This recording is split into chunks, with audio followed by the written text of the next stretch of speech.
Dysprosium, holmium, herbium, ytterbium, néodyme, ça vous dit quelque chose? Mais si vous connaissez, vous en faites usage tous les jours dans vos smartphones, dans votre voiture ou tout simplement en allumant une lampe. Eh bien aujourd'hui, je vais vous parler des terres rares, ces substances qui posent un très grand nombre de questions à l'échelle de la planète et des questions qui dépassent largement les utilisateurs que nous sommes. Regardez ces cailloux. Vous voyez là de l'herbium, là c'est du thulium, du cérium, du néodyme, du samarium. Ce sont des terres dites rares, mais en réalité ces minéraux ne sont pas rares, mais ils sont très dispersés dans l'écorce terrestre, géographiquement et géologiquement, donc ils sont difficiles d'accès. Et si vous vous souvenez à l'école avoir appris le tableau périodique des éléments, c'est dans ce tableau que l'on trouve ces fameuses terres rares, soit les 15 lanthanides, plus le scandium et l'yttrium. Alors, qu'est-ce que ces substances ont de particulier et pourquoi sont-elles stratégiques aux yeux des États?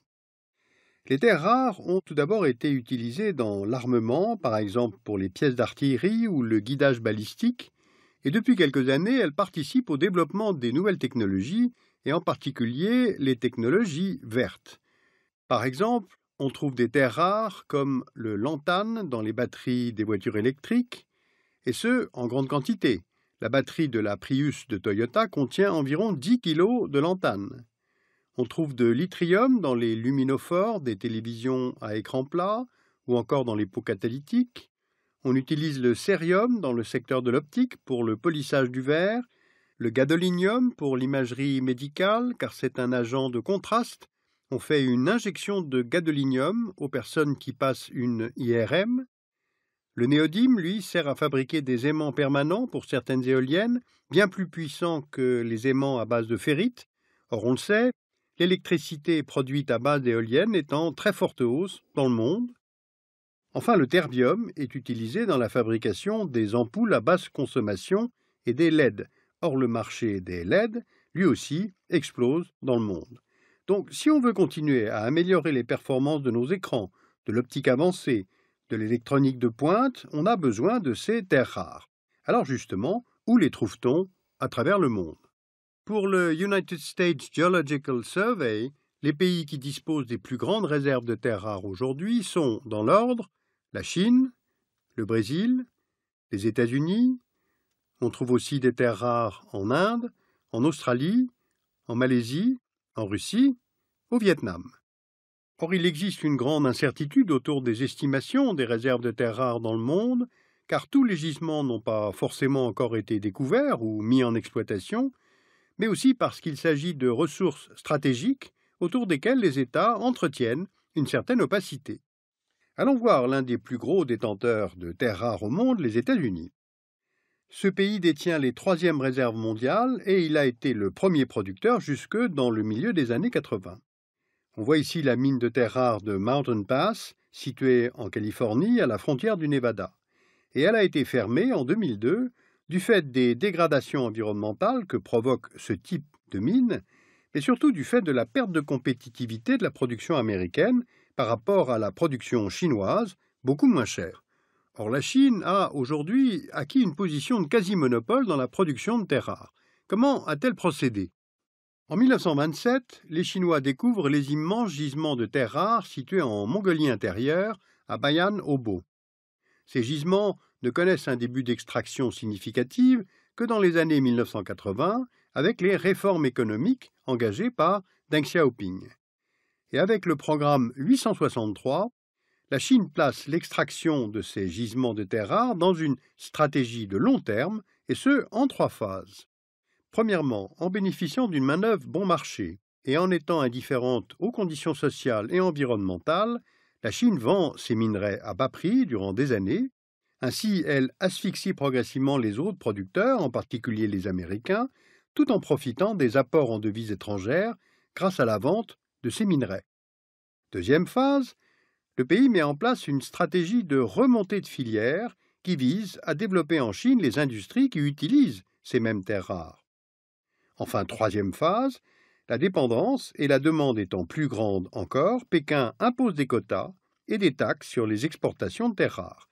avec triple avantage pour la Chine: préserver ses ressources à long terme, faire monter les prix et lutter contre la pollution extrême générée par l'activité. Eh bien voilà comment la Chine a supplanté les États-Unis au rang de premier producteur de terres rares, pourquoi aujourd'hui 87% de la production mondiale provient de Chine, alors que ce pays ne détient que 40% des réserves connues, et comment elle a su instaurer un rapport de force avec ses clients américains, japonais ou européens. Ceux-ci ont déposé une plainte contre les mesures chinoises auprès de l'organe de règlement des différends de l'Organisation mondiale du commerce, qui en mars 2014 a donné raison aux plaignants. Résultat, au début de l'année 2015, la Chine a annoncé la suppression des quotas sur les terres rares. Eh bien, ce sont tous ces éléments qui aident à comprendre la restructuration actuelle du marché des terres rares et les tensions qui en découlent. Et compte tenu de leur importance économique, les terres rares peuvent évidemment être utilisées à des fins politiques. Eh bien, prenons un exemple. Allons du côté de la mer de Chine. L'archipel que vous voyez sur la carte est revendiqué à la fois par la Chine, qui nomme ces îles les Diaoyu, et par le Japon, qui les appelle Senkaku. En 2010, un bateau de pêche chinois entre en collision avec des gardes-côtes japonais au large de ces îles, et l'équipage est arrêté par les autorités japonaises. Eh bien, cet incident débouche sur une crise diplomatique entre la Chine et le Japon. Selon Tokyo, la Chine aurait stoppé l'exportation de terres rares vers le Japon en guise de représailles, ce que les autorités chinoises, évidemment, ont démenti. Alors, face au quasi-monopole de la Chine sur la production de terres rares, les pays occidentaux cherchent tous, depuis quelques années, à réduire leur dépendance et à trouver d'autres sources d'approvisionnement. Actuellement, 2 projets d'exploitation de grande envergure sont en développement. Aux États-Unis, avec la reprise de l'exploitation de Mountain Pass en Californie, et en Australie, où la mine de Mount Weld est en fort développement de production. Il y a aussi de nombreux projets qui sont développés sur le continent africain, et on trouve également 2 nouveaux venus un peu inattendus. Tout d'abord le Groenland. Certaines sources estiment que le Groenland accueille les 2e réserves de terres rares au monde à Kvanefjeld. C'est pourquoi ce territoire, sous souveraineté danoise, intéresse particulièrement les Européens, encore faut-il que ces affirmations s'avèrent exactes.